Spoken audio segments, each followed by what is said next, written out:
Olá, que a graça e a paz de Cristo Jesus o Senhor esteja com você, com toda a sua família. Eu sou Clésio Ribeiro e, para a glória de Deus, vamos para mais uma reflexão da Palavra de Deus. Antes de começar, você que ainda não é inscrito nesse canal, aqui embaixo, inscrever-se.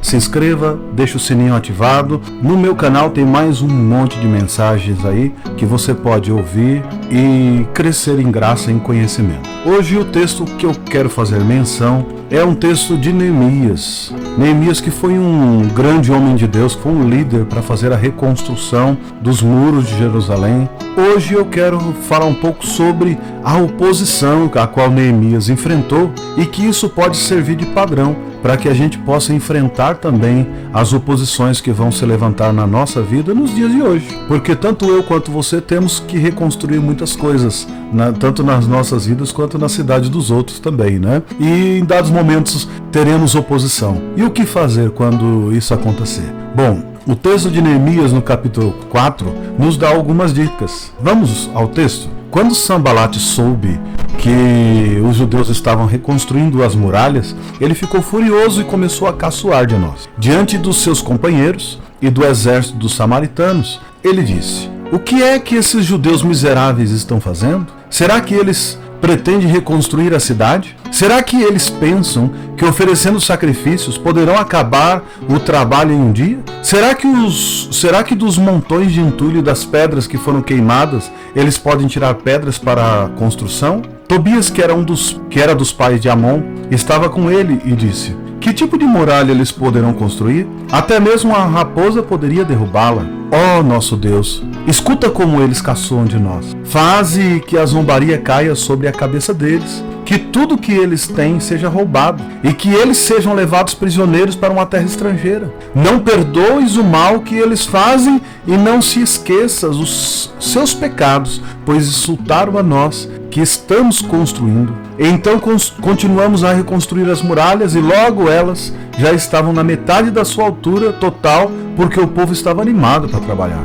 Sanbalate e Tobias e os povos da Arábia, Amon e Asdod, ficaram muito zangados quando souberam que nós estávamos continuando o trabalho de reconstrução das muralhas de Jerusalém e que as suas brechas estavam sendo fechadas. Aí se reuniram e combinaram que viriam juntos atacar Jerusalém e provocar confusão. Mas nós oramos ao nosso Deus e colocamos homens para ficarem de vigia contra eles de dia e de noite. O povo de Judá cantava uma canção assim: "Os carregadores já estão cansados e ainda há muito entulho para carregar. A construção dessa muralha, quando vamos terminar?" Os nossos inimigos pensavam que nós não poderíamos vê-los, nem saberíamos o que estava acontecendo, até que eles já estivessem quase em cima de nós, nos matando e nos fazendo parar o trabalho. E várias vezes os judeus que moravam entre os nossos inimigos vieram nos avisar dos planos que eles estavam fazendo contra nós. Então eu armei o povo com espadas, lanças e arcos e flechas e os coloquei por grupos de família, atrás da muralha, em todos os lugares onde ela ainda não estava consertada. Eu vi que o povo estava preocupado e por isso disse a eles e às suas autoridades e a seus oficiais: "Não tenham medo dos nossos inimigos. Lembrem como Deus, o nosso Senhor, é grande e terrível, e lutem pelos seus patrícios, pelos seus filhos, suas esposas e seus lares." Os nossos inimigos ficaram sabendo que nós havíamos descoberto o que eles estavam planejando e compreenderam que Deus havia atrapalhado os seus planos. Então todos nós voltamos para o nosso trabalho na reconstrução das muralhas. Daí em diante, metade dos homens trabalhavam enquanto os outros ficavam de guarda, armados com lanças, escudos, arcos e flechas e armaduras. E as autoridades deram todo o seu apoio às pessoas que estavam construindo a muralha. Cada pessoa carregava materiais de construção numa das mãos e na outra carregava uma arma. E todos os que trabalhavam levavam uma espada na cintura. O vigia que deveria tocar a corneta para dar o alarme ficava perto de mim. Queridos, eu vou ler só até aqui, que é o verso 18 do capítulo 4. Esse texto que eu li foi na versão da Nova Tradução da Linguagem de hoje. Então por isso que é uma linguagem mais simples, né? Mas é Bíblia, viu? Neemias teve que enfrentar uma oposição terrível. Sanbalate ele se levanta junto com Tobias e mais alguns outros líderes para perturbar mesmo, para fazer com que o povo desistisse de reconstruir os muros da cidade. Mas Neemias, ele estava convicto. Ele foi aquele homem que, quando se levantou e que saiu da cidade onde ele era só um copeiro, e que ele veio até a cidade dele, ele veio convicto, ele veio já com carta, com autorização, eu vou fazer, e já que eu estou com autorização do maior de todos aqui do reino da terra, e também estou com autorização do maior de todos, que é Deus, eu vou fazer. No entanto, ele teve oposição. Se você observar Neemias, ele estava com autorização do rei, e ele estava com autorização do Senhor dos Senhores, que era Deus. E mesmo assim, ele teve oposição. Queridos, muitas vezes nós em nossas vidas somos igual a Neemias. Nós estamos a serviço do nosso rei, nós temos autorização da lei para fazer o que nós estamos fazendo. No entanto, vamos enfrentar turbulências, vamos enfrentar pessoas que querem nos destruir. E temos que aprender com Neemias como agir em determinadas situações. Vocês observaram quando eu li no capítulo 4, no verso 3, o que diz? Ardeu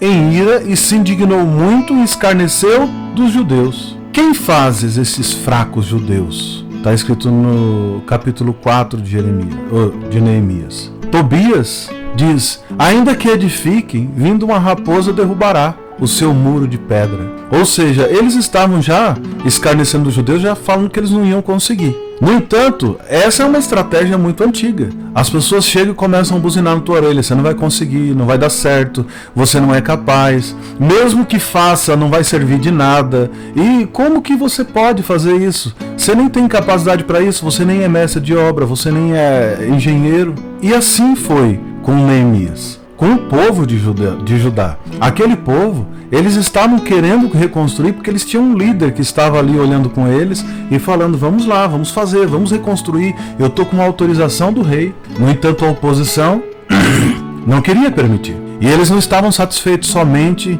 em jogar palavras negativas. Eles queriam que as coisas não dessem certo. E eles começaram a proferir só palavras de que eles não conseguiriam chegar de maneira alguma. Mas a confiança de Neemias e a confiança do povo não estava nas palavras de Sambalate e nem de Tobias. A confiança deles estava em Deus. Por isso, Neemias, a primeira coisa que ele fez foi orar. Neemias abriu o coração e foi conversar com Deus. O verso 4 é o maior exemplo do que Neemias fez. Ó nosso Deus, escuta como eles caçoam de nós, faze que a zombaria caia sobre a cabeça deles mesmos, que tudo que eles têm seja roubado e que eles sejam levados prisioneiros para uma terra estrangeira, porque foi isso que aconteceu com o povo de Israel. Eles perderam tudo que tinham, eles foram levados prisioneiros para uma terra estrangeira. E esse povo que ficou lá, Sambalate e Tobias estava rindo deles, que agora estava tentando reconstruir a cidade. Neemias nos dá a primeira lição para enfrentar os nossos inimigos. A primeira base é a oração. Nós temos que orar e conversar com aquele que confiou em nós para fazer essa obra, porque aquele que nos comissionou para fazer a obra é o mesmo que vai estar juntamente conosco, nos fortalecendo, nos abrindo caminho, nos dando entendimento, fortalecendo os nossos braços e nos levando para um outro nível. Outra coisa interessante, do verso 7 até o verso 23, Neemias dá motivos para a gente, para mostrar como é que eles tinham que fazer. Eles enfrentaram todas as crises que levantaram. O verso 6 diz assim, o muro está completo até a metade porque o povo tinha ânimo para trabalhar. Ou seja, quando o povo estava animado, eles estavam lá trabalhando. No entanto, depois disso, começou a vir os inimigos com conversa fiada, e o povo começou a desanimar. Mas ali estavam algumas estratégias que o líder Neemias começou a usar. O verso 10 diz, os nossos inimigos usam de expressões para enfraquecer o nosso ânimo. Olha o que o texto diz. O povo de Judá cantava uma canção assim, os carregadores já estão cansados e ainda há muito entulho para carregar. A construção dessa muralha, quando vamos terminar? Era mais ou menos isso. Eles ficavam cantando, eles estão cansados. Ainda tem muito entulho para carregar. E a construção dessa muralha, quando é que vamos terminar? Cara, esse povo, eles estavam ali só jogando piadinha na orelha, para quê? Para desanimar. Já aconteceu isso com você? Quando você está fazendo alguma coisa, as pessoas vêm caçoar, rir, fazer piada? Essa é uma estratégia muito antiga. Essa é uma estratégia que acaba com a moral de qualquer pessoa. No entanto, nós temos que aprender com Neemias a ter objetivo. Quando a gente tem um foco, o foco de Neemias era reconstruir a cidade. Sem o muro, não adiantava fazer reconstrução. Sem os muros, qualquer um que entrasse ganharia e conquistaria novamente a cidade. Mas com os muros erguidos, haveria defesa. Eles poderiam trabalhar na parte interna em paz. Eles conseguiriam separar quem era de fora de quem era de dentro. E os inimigos não queriam que isso acontecesse. Você acha que eles iam permitir facilmente? Não. No entanto, Neemias se coloca ali como um escudo perante o povo e os convidam a orar juntamente com eles. Porque somente assim eles poderiam ter a direção correta de como eles iriam fazer. A oração, irmãos, ela restaura a nossa perspectiva no plano de Deus e nos dá resposta imediata. Em vez de nós seguirmos as nossas emoções negativas, a gente começa a seguir as direções dadas por Deus através dessas respostas às nossas orações. A nossa oração, ela tira o foco da nossa negatividade e aciona o botão do milagre. Mesmo fazendo a vontade de Deus, nós teremos oposição na nossa vida. E se a gente esquecer de orar, a gente vai dar ouvido às palavras da oposição. Mas se a gente se colocar na presença e conversar com Deus, nós começamos a ligar o botão do sobrenatural e voltamos para o foco, que o foco é aquilo a qual Deus nos comissionou a fazer. O objetivo dos opressores era desanimar os construtores. Os opressores, como Sanbalat, Tobias e o seu grupo, eles queriam abalar a base da confiança de Neemias. E Neemias priorizou em orar. Enquanto eles enfrentavam a crise, o muro que estava pela metade, eles começam a enfrentar a oposição. E o texto do verso 10 que eu acabei de ler, quando o povo cantavam aquelas canções para abater o povo, eles estavam orando. Um líder de verdade como Neemias, ele tem a capacidade de diagnosticar corretamente o que é que estava acontecendo de errado. Porque depois que Neemias ora, ele pega e chama o povo e ele coloca o povo em guarda. Ele fala: o que está faltando aqui é proteção. Esse povo está com medo porque eles têm razão, eles estão esguarnecidos. Qualquer um pode chegar até eles a qualquer momento. Queridos, a palavra de Deus nos orienta a vigiar e orar. Muitas vezes nós só oramos e não vigiamos. Esquecemos que a palavra de Deus nos diz que se Deus não guardar a cidade, em vão vigia as sentinelas. Mas espera aí, se Deus não guardar, mas e as sentinelas? Exatamente, tem que ter sentinela. Nós temos que ter proteção. Você tem um carro, você tem que ter seguro. Se você não tiver seguro, tudo bem, você confia em Deus, eu também. Mas se você tem condições, coloque seguro, coloque um alarme, deixe teu carro fechado. Não deixe ele parado em qualquer lugar. Não é assim que nós fazemos com a nossa casa. Nós temos muros, temos cerca, tem alarme, tem seguro. Neemias dá o maior exemplo. Aquele povo estava passando por essa dificuldade quando estava reconstruindo os muros. Eles estavam ali, abertos, expostos. Daí Neemias ora e ele convida o povo e coloca o povo em alerta. Vê o verso 9. Mas nós oramos ao nosso Deus e colocamos os homens para ficar de vigia contra eles, de dia e de noite. Um líder inteligente, um líder sábio, a primeira coisa que ele faz é orar e buscar a Deus por respostas. E também colocam guardas. Essa era uma parte importante. Isso não adiantava Neemias só orar. Ele tinha que colocar o povo em guarda. Isso era a parte que competia ele e o povo a fazer. Nós muitas vezes oramos e esperamos que Deus vai fazer tudo, mas nós não podemos esperar que Deus faça tudo, porque Deus vai fazer aquilo que é sobrenatural, mas aquilo que é natural compete a nós. Nós não podemos esperar que Deus faça aquilo que nós possamos fazer. Nós temos que dobrar as mangas da camisa e nós temos que ir para o campo de batalha e nós temos que enfrentar os nossos inimigos e confiar que apesar do inimigo ser grande, fazer muito barulho, nós temos ao nosso lado o verdadeiro leão da tribo de Judá, que é Jesus. Muitas vezes os nossos inimigos fazem barulho, mas é só barulho. E de Deus vem a nossa vitória. Após orar, Neemias também resolve mudar a estratégia do jogo. Como é que eles iriam trabalhar? Do verso 15 ao verso 20 nos dá exemplo disso. Os nossos inimigos ficaram sabendo que nós havíamos descoberto o que eles estavam planejando e compreenderam que Deus havia atrapalhado os seus planos. Então todos nós voltamos para o trabalho na reconstrução das muralhas. Daí em diante, metade dos homens trabalhava enquanto os outros ficavam de guarda, armados com lanças, escudos, arcos e flechas e armaduras. E as autoridades deram total apoio às pessoas que estavam reconstruindo a muralha. Cada pessoa carregava materiais de construção numa das mãos e na outra carregava uma arma. E todos que trabalhavam levavam uma espada na cintura. O vigia que devia tocar a corneta para dar o alarme ficava perto de mim. E eu disse ao povo e aos seus oficiais e às suas autoridades: o trabalho é muito espalhado e por isso nós ficamos muito longe uns dos outros nas muralhas. Se vocês ouvirem a corneta tocando o alarme,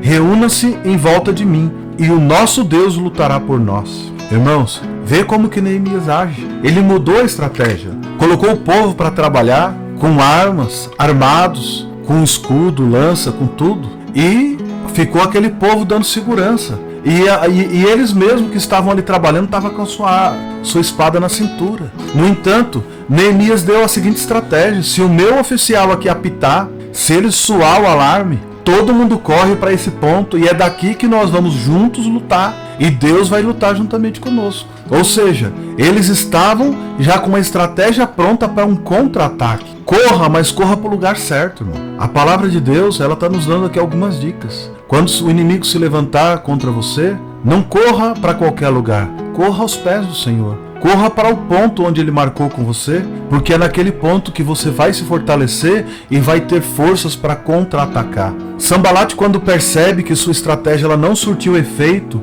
contra Neemias, ele muda para uma ofensiva direta e total. Eles foram para cima e cercaram Jerusalém, eles sitiaram a cidade. Aqui ele teve para a obra Neemias teve que parar a obra por alguns dias. Neemias teve sabedoria de fazer daquela aparente derrota um momento para unificar ainda mais o povo de Deus. Eles se reuniram, eles ficaram ali juntos, todos eles, esperando o momento certo para recomeçar, porque se o povo atacasse, eles teriam forças para contra-atacar. Não adiantava eles estar dividindo a força deles, trabalhando e esperando se o povo fosse invadir ou não. Então, já que o povo estava em volta ali, esperando para entrar, eles pararam e ficaram em guarda, esperando se Sanbalat fosse realmente atacar. Mesmo diante desse atraso, ele não perdeu o entusiasmo. Sem entusiasmo, os melhores planos do mundo estão fadados ao fracasso. Toda vez que você tiver alguma coisa para fazer, irmão, vem e faça com toda a sua força. Faça com tudo que você tem. Porque é assim que Deus confiou a você alguma coisa, é exatamente porque você é capaz. Queridos, observe algumas personalidades na Bíblia. Davi ele não foi consagrado rei aleatoriamente. Antes mesmo dele ser ungido rei, Davi já tinha vencido um leão, ele já tinha vencido um urso. Muitas vezes a gente está esperando que o nosso momento chegue, mas Deus já está nos preparando para algo, colocando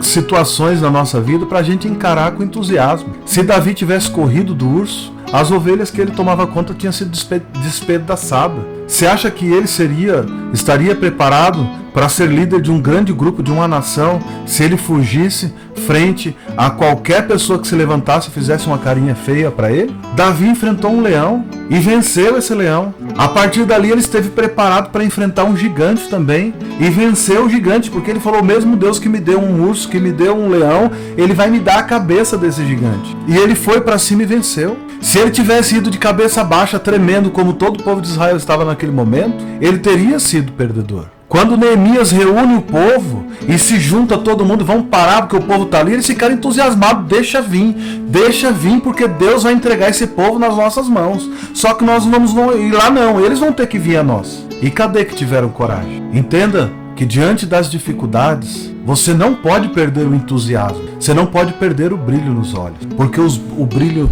que você tem é o brilho do Espírito Santo. O Espírito Santo está contigo dizendo: confia, creia, continue, mantenha-se firme, guarde a tua posição, não retroceda nem um passo, continue em frente, sempre adiante, porque tem muito mais coisas ainda que você deva fazer. Apesar da oposição que Neemias enfrentou, em apenas 52 dias eles conseguiram concluir aquela obra. O sucesso de Neemias, ele pode ser atribuído a alguns fatores. Mas o primeiro fator para que aquela obra fosse concretizada em 52 dias estava no próprio Neemias, porque ele tinha um caráter firme, indubitável, de alguém que não tinha do que se envergonhar, de alguém que não temia nada, de alguém que estava destemido, de alguém que tinha autorização do rei para fazer alguma coisa, e com aquela autorização ele foi e fez. Ele não pensou duas vezes, ele não temia o que estaria enfrentando pela frente. Ele já foi completamente precavido. Ele já veio com cartas, ele já veio com autorização para pegar madeira, para pegar todas as coisas que fossem necessário e para convocar todo o povo para trabalhar. Neemias tinha a seu favor o seu caráter. Neemias tinha uma fé inabalável e Neemias tinha uma coragem de causar inveja a todo mundo. Neemias transformou todos os obstáculos que ele teve na vida em oportunidades. As provações que ele passou foram só motivos para que ele triunfasse, para que ele vivesse de glória em glória, de vitória e de vitória. O texto de Neemias, no capítulo 15, no capítulo 5, no verso 15 e 16, ele dá mais algumas instruções, mais alguma luz do que era Neemias. No verso 15 ele diz: antes de mim, os governadores tinham sido uma carga para o povo e haviam exigido que o povo pagasse 40 barras de prata por dia a fim de comprar comida e vinho. Até os seus empregados exploravam o povo, mas eu agi de modo diferente porque temia a Deus. Trabalhei com todas as minhas forças na reconstrução da muralha e não comprei nenhuma propriedade. E todos os meus empregados ajudaram na reconstrução. O caráter de Neemias, queridos, era o grande diferencial da vida desse homem. Se a gente fizer um retrospecto de tudo que ele viveu, de onde ele estava até onde ele chegou, nós temos grandes exemplos que nós podemos carregar para a nossa vida até hoje. Porque Neemias é aquele cara que se importa, sabe? Neemias vivia confortavelmente no palácio, ele possuía cargo de destaque, ele era copeiro do rei, mas ele também vivia como cativo, porque ele fora de Jerusalém. Sempre que um dos seus patrícios ele aparecia, ele procurava ter notícia do seu povo, das pessoas da cidade, como é que está Jerusalém. E quando uma dessas notícias que chegou não foi boa, aqueles que sobreviveram ao cativeiro estão lá na província, eles passam por grande sofrimento, eles passam por muita humilhação. O muro de Jerusalém foi derrubado e as suas portas foram destruídas pelo fogo. Isso está logo no começo do texto, Neemias, no capítulo 1, no verso 3. Neemias caiu em pranto, ele passou vários dias chorando, lamentando-se e jejumando. Mas como só chorar não resolve, ele começou a orar e conversar com Deus. E ele pediu ajuda para reconstruir a cidade. E ele dedicou cerca de 4 meses a essa tarefa. Ao final, o rei, que jamais viu Neemias com um semblante triste, perguntou se havia algo de errado a ele. E Neemias compartilhou com o rei que sua tristeza era fruto da forma como seus irmãos, como o povo de Jerusalém, estava vivendo, porque Jerusalém estava completamente destruída.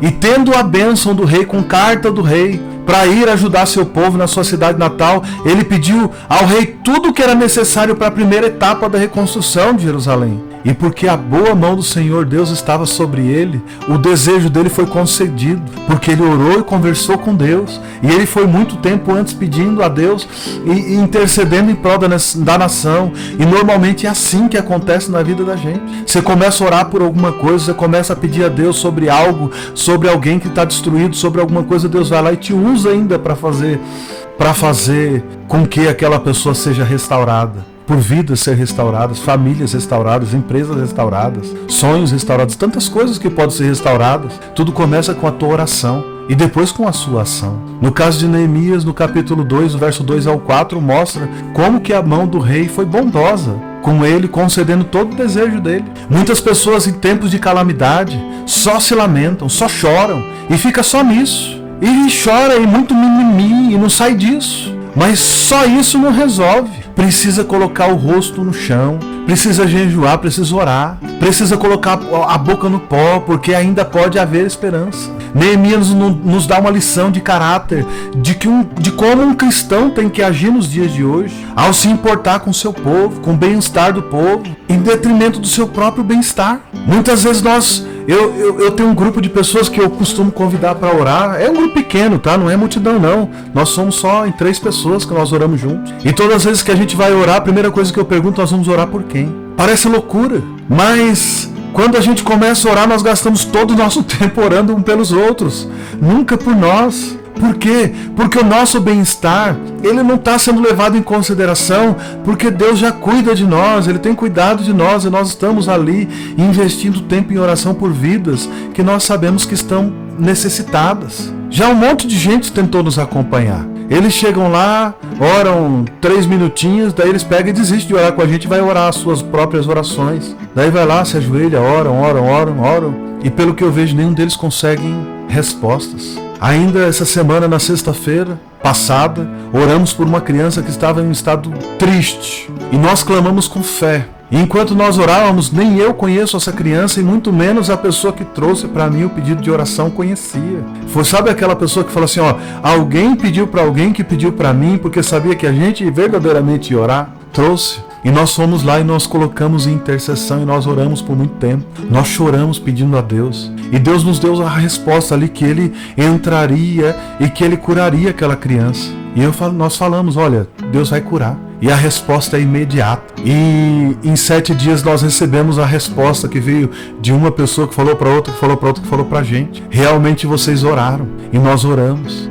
Por quê, irmãos? Nos dias de hoje, tem muita gente que se ajoelha só para orar pelos próprios problemas, orar pelo próprio trabalho, pela própria família. Tudo bem, pela família nós temos que orar mesmo. Mas você já parou alguma vez para orar pela vida do outro? Para orar pelo seu vizinho? Para orar pelo seu bairro? Orar pela sua nação? Nós estamos vivendo uma época que a igreja fala, vamos orar agora pelo nosso presidente. Mas eu nunca vi. Orar pelos deputados também. Pelos senadores, pelos governadores, pelos prefeitos. Tem que orar por todos. Porque se o Espírito Santo não tocar no coração desses homens, a corrupção está arraigada nessa nação. De cima a baixo só tem corrupto. Se nós não orarmos e não intercedermos e não colocar nossa boca no pó para clamar, não vai ter reconstrução. Nós temos que abandonar, fazer como Neemias, abandonar o nosso conforto e sair, e ir para o campo de batalha e interceder a Deus e pedir que Deus nos capacite ir lá e fazer a diferença. Infelizmente, queridos, eu faço parte de uma nação que tem muitos crentes evangélicos que estão entrando para a política e estão causando tanta vergonha quanto os que não são. A palavra de Deus nos diz que nós temos que ser o sal da terra e a luz desse mundo. Mas se o sal não salgar, para nada presta a não ser lançado fora e pisado pelos homens. Eu tenho visto um número de cristãos aí que entraram para a política e são tão corruptos quanto outros. E quem está dizendo isso não sou eu que estou falando, não. Está aí a mídia, demonstrando as denúncias que sempre surgem. Corrupção dentro das próprias igrejas. Corrupção dentro das famílias. Crente que vai trabalhar numa empresa, quando você menos espera, ele está lá envolvido em corrupção lá dentro. E eu estou falando isso, irmãos. Eu trabalhei 18 anos numa única empresa. Eu saí de lá recentemente, mas eu não saí de lá com fama de ladrão, não. Pelo contrário, durante mais de uma década, eu sempre tive dos melhores desempenhos da empresa. Eu saí de lá porque eu não aguentava mais trabalhar, eu queria mudar de áreas, eu queria fazer outra coisa. Mas eu nunca tive meu nome envolvido em roda de fofoca. Tinha as pessoas fazendo fofoca porque achavam que eu queria ser melhor que todo mundo. Por quê? Porque o meu resultado sempre era o melhor. Por quê? Porque eu queria fazer as coisas bem feitas sempre. Eu não estava envolvido em maracutaia. Então eu posso dizer dos corruptos porque eu tenho 41 anos de idade e eu nunca participei de corrupção nenhuma. Então quando eu estou falando aqui, seja como Neemias não foi corrupto não, queridos. Neemias saiu com carta do rei, ele pôde pegar da melhor madeira, ele pôde pegar da melhor pedra, ele pôde juntar o povo, ele poderia cobrar impostos ali para encher o bolso dele, mas ele não fez isso não. Ele foi lá reconstruir aqueles muros, foi reconstruir aquela nação, porque ele queria ver o povo de Deus seguro. Ele não foi pedir nada. Eu tenho conversado com algumas pessoas, muitas pessoas não acreditam quando eu digo que eu prego da mesma forma para uma pessoa como para 1 milhão. Muitas vezes eu sou convidado para pregar em igrejas que eu chego lá, tem 2, 3 pessoas, e eu abro a Bíblia, eu leio a Bíblia, eu prego 1 hora, saio de lá todo suado. Daí a pessoa, nossa, mas exatamente, porque ali dentro tem uma vida, e para Deus uma alma vale mais do que o mundo inteiro. Não importa a quantidade de riquezas desse mundo. Tem pessoas que olham para mim e acham que eu só vou em grande igreja. Sim, eu membro de grande igreja. No entanto, eu faço parte do reino de Deus. Se Deus me convidar e me vocacionar para atravessar o país, para ir lá no outro lado, para pregar para uma única vida que está na beira da sarjeta, é lá que eu vou, irmão. Porque eu fui chamado como Neemias para reconstruir muros. Essa mensagem que eu estou pregando aqui para você, eu estou te vocacionando, eu estou te convidando para reconstruir muros. Porque o texto sagrado diz, eu procurei um homem que se colocasse na brecha, no muro, se colocasse na brecha perante a nação e não encontrei um.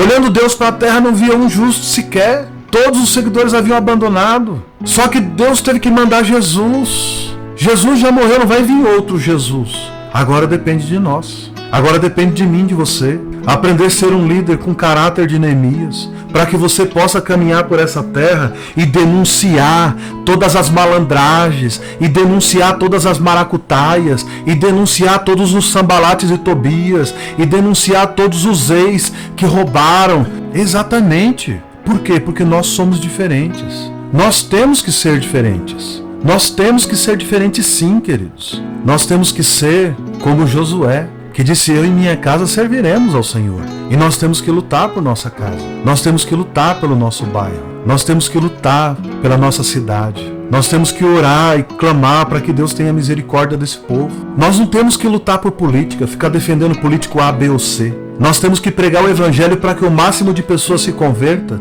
para que essas pessoas mesmo que estão aí, elas quando forem trabalhar no meio da política, eles não sejam mais um ladrão, nem mais um corrupto. Nós temos que investir a nossa vida pregando o evangelho e vivendo esse evangelho para que o mundo veja em nós que há diferença entre quem serve a Deus e quem não serve. Infelizmente, queridos, nós estamos passando por uma época em como Jesus mesmo disse, que por se multiplicar a iniquidade, o amor de muitos esfriaria. Não permita que o seu amor se esfrie por causa dos escândalos. Faça diferente. Seja você como Neemias. Pegue os muros quebrados, destruídos, reconstruam esses muros. Se coloque na brecha em prol desse povo, em oração, em jejum, em pregação do Evangelho, que Deus vai fazer infinitamente mais daquilo que pedimos ou pensamos, de acordo com o poder que em nós opera. E que poder é esse? O poder como eu estou fazendo aqui, de pregar o Evangelho, de te motivar, de te convidar a se colocar na brecha em prol de uma nação. Eu não fiz aqui uma exegese completa desse texto. Eu peguei um pequeno texto aqui para que a gente fizesse uma breve reflexão e chegasse até aqui onde eu estou agora, nesse momento. Lembrando que Neemias é aquele homem que se importava, que Neemias preferiu sair do conforto do palácio e ir lá para Jerusalém, que estava destruída, para reconstruir aquele muro. E em 52 dias colocou aquele muro de pé. Irmãos, eu digo uma coisa: se você decidir mudar a tua vida aqui hoje, e falar: Senhor, hoje eu quero mudar, e você tirar 40 dias de jejum e oração e leitura da palavra de Deus, eu garanto para você que em 40 dias a sua vida não será mais a mesma. Você vai mudar. Você vai reacender o fogo do Espírito Santo na tua vida. Você vai passar por provações durante esse período e você vai transformar essas provações em bênçãos. Porque tudo começa com uma vontade. Você pode ter vontade, você pode ir, você pode lutar e você pode fazer.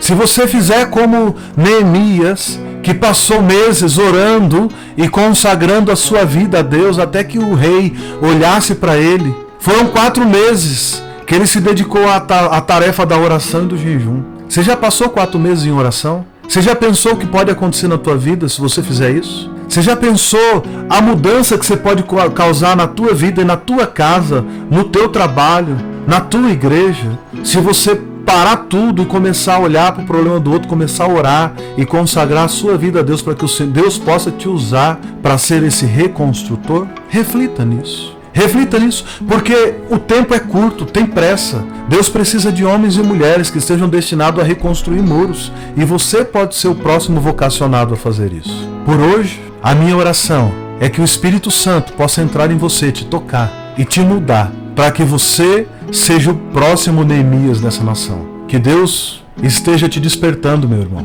Que Deus esteja te despertando, minha irmã, para você fazer a diferença nessa terra, em nome de Cristo Jesus.